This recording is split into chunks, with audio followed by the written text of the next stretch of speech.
Ladies and gentlemen, welcome to another edition of Parking Lot Preview. It is Friday, June 21st. We're here at McKean Park. To my right, that's not Mike Maynard. It's Sam Fostberg. It's not Mike Maynard. I am a writer alongside with Mike, though. He couldn't make it today, so I'm filling in for him. Yeah, super excited to have Sam on. He's told us from the jump he wants to get on Parking Lot Preview, and I'm juiced to have you on, Sam. Hopefully it's another one, and hopefully we're previewing another Hawks win going forward. Dude, I'm juiced to be here. I'm juiced for the game tonight. It's a big game tonight at Lowell Park in Cotuit. This is a rivalry that's been around for a long time in the Cape Cod Baseball League. Sam, you mentioned it. We're going to Lowell Park tonight. Matchup of Barnstable, Cotuit Ketleers versus the Hyannis Harbor Hawks. Like you said, this is a long-standing rivalry. Last night we traveled to Dorn Park to play the Bourne Braves. That, on the other hand, is a bit of a newer rivalry. You were here 2 years ago with the team. I was here last year. Unfortunately, both of our seasons ended to the Bourne Braves, so you see that new rivalry brewing. However, for many, many years, the Hawks have had a rivalry with Cotuit just due to their proximity. Yeah, you said it. I mean, last night's affair, it ended in a 6-6 draw. It was a battle pretty much the whole ways away. John Gazdar obviously continued to be a star for this team, hitting a 2-run home run on the top of the first inning. He got 2 more RBI. Later on in the game, that's a 4 RBI night. I'm not sure how many he has on the season, but man, he's been killing it so far. Yeah, he's got to be near the top of that RBI leaderboard, if not number 1 on the league. We're going to have to check back on that for you guys later. But like you said, he opened the scoring, 2-run homer. Sam, I still don't know how it stayed fair. We were watching that. It was going. I was like, oh, that's going to curve just out. But like Jacob Iron said on the broadcast last night, it just stayed fair and banged right into a trash can beyond the 330 sign in left field. Super excited that did. Because like you said, 6-6 matchup, a tie, still technically undefeated. Obviously not the result the team wanted. But Mitch Carriger said, our field manager, after the game, he was happy with this. This was adversity. We battled back, added in 3 runs in the top of the 8th inning, something we haven't really had to do this season. So something that hopefully will be good for the team going forward. Absolutely. And like you mentioned in yesterday's parking lot preview, the Hawks are 2-0 at home with 2 mercy-ruled victories, run rules, if you want to kind of get methodical with it. But on the road, they seem to be playing in closer games. Last night was the closest they've played. They were down 5-2 at one point. And like you said, adversity. Mitch Carriger was happy about it. And I think if you're a Hawks fan, you kind of have to be happy about it as well, that you were able to scrape off a point or scrape off, I guess a point. I mean, the team is still undefeated, and it's great to see coming into such a big game tonight with 2 great pitchers kind of going at it. Do you want to talk about a little bit how this pitching matchup looks? Yeah, let's get into that, Sam. You said it yourself. Great pitching matchup here tonight. We might be spoiled tonight, Sam, with this one. For us on the mound, we have Joseph Jurwa. We saw him in our season opener. Pitcher out of Michigan State last year. Just recently committed to Vanderbilt in the portal.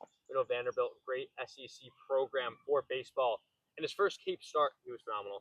4 innings pitched, 3 strikeouts, 3 walks, but only 1 hit allowed and no earned runs. Really couldn't ask for much more. I think he'd want that walk count to go down if we asked him. But besides that, perfect start for the team. And then more of the same at Michigan State. He's a big guy, hard thrower, gets a lot of Ks, 6'7", left-handed pitcher. 91 strikeouts this past season and 84 innings pitched. That's a huge stat with just a smidge over 4.0 ERA, 27 walks, 1.1 whip, second team All Big Ten, second in the league in Ks and innings pitched. I mean, you really can't say enough good things about Joseph Jurwa. No, you really can. Looking over on the Cotuit side, can't really say enough good things about Cameron Hill, too. He's also a southpaw. He was the 2023 Cape Cod Baseball Pitcher of the Year. He had a 1.09 ERA with Cotuit last year. He's back this year to try to right the ship, try to boost his draft stock up a little bit, but he got roughed up a little bit in his first outing. Explain to me how that happened a little bit. Yeah, if you look at, he also went as a season opener, no surprise there, reigning pitcher of the year in the Cape Cod. On day one, only lasted an inning and 2/3, 3 hits, 5 walks, and 4 earned runs. I think the 5 walks is the glaring thing there.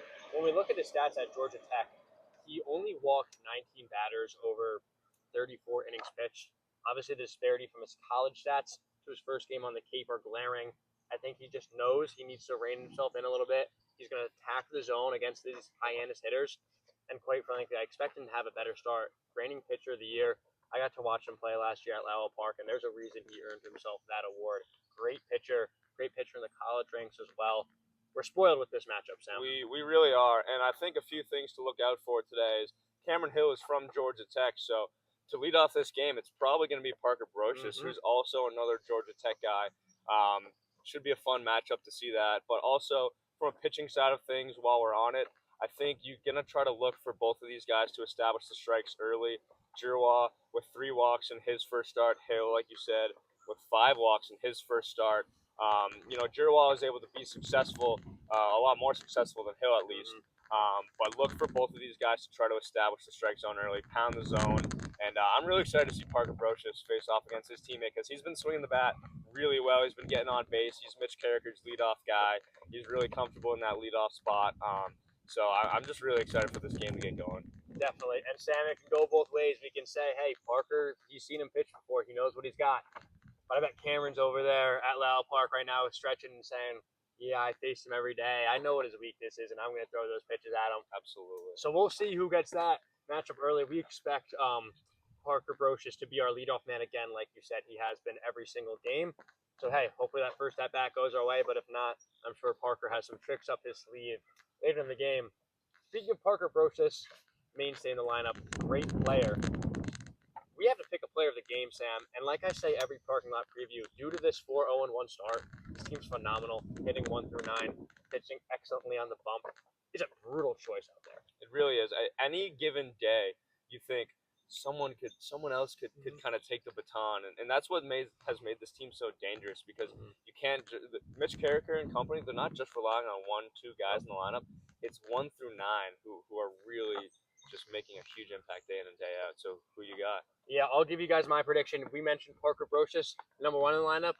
The guy right behind him every day, Cotuit Ketleers, another outfielder out there, out of Liberty, smaller guy, and won the base pass. He started every game, and he's gotten on base every game. Great at drawing walks, great at drawing the count out, and great at getting hits as well.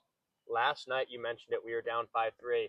In that top of the 8th inning where we scored 3 runs, the first came from a Cotuit Ketleers double to bring in a guy. He started a rally. He's one of those great players we mentioned, Sam, that on any given night, he can have a huge impact and win a player of the game. So hard to choose in this lineup, so many guys producing. But I think Payne has kind of been an underrated superstar for this team in a way, through the fact he's in the lineup every game, getting on base every game, and his defense is phenomenal. He's very rangy out there. He can play all 3 outfield positions, and he's gotten it done to start the season. Yeah, absolutely. I like this pick a lot. I think Cameron Hill could be a guy that Cotuit Ketleers would have an advantage on, even despite the lefty-lefty matchup. He throws a lot of balls, like we said, with the walks that he had last time. Cotuit Ketleers loves to get deep into counts, loves to work those walks, so I could totally see him getting on base in a wide variety of ways tonight, whether it's hit by pitch, walk, and then, he absolutely clobbers the baseball when he gets a hold of it. So it's a great pick. I'm going to go on the other side of the ball here. I'm going to choose the left-hander, the southpaw, Joseph Giroux, as my player of the game. 6'7". What's not to like with this guy? Nothing. He just committed to Vandy. Second team All Big Ten last year at Michigan State. I think he's going to be juiced up after that Vanderbilt commit. I think he's going to want to not only show the Hawks and the Hawks fans, but he's going to want to show his new coach, Tim Corbin, over at Vanderbilt, what he can do, because all eyes are going to be on him if you're a Commodores fan as well. For sure, and I think he's going to prove those SEC faithful fans that they got a good guy in the portal today. Like we talked about with his last outing, if he does that exact same outing, stat for stat, pitch for pitch, I'm going to be happy. I think Mitch Carricker's going to be happy. I'm sure you're going to be happy, Sam. Totally. So I really cannot argue with that pick. Totally. Thank you guys for joining us on this PLP. I think with that, Sam, there's only one thing to say. Let's see if you get it first try. Go Hawks. Go Hawks. There we go. He'll get it. I'll get it. Let's go.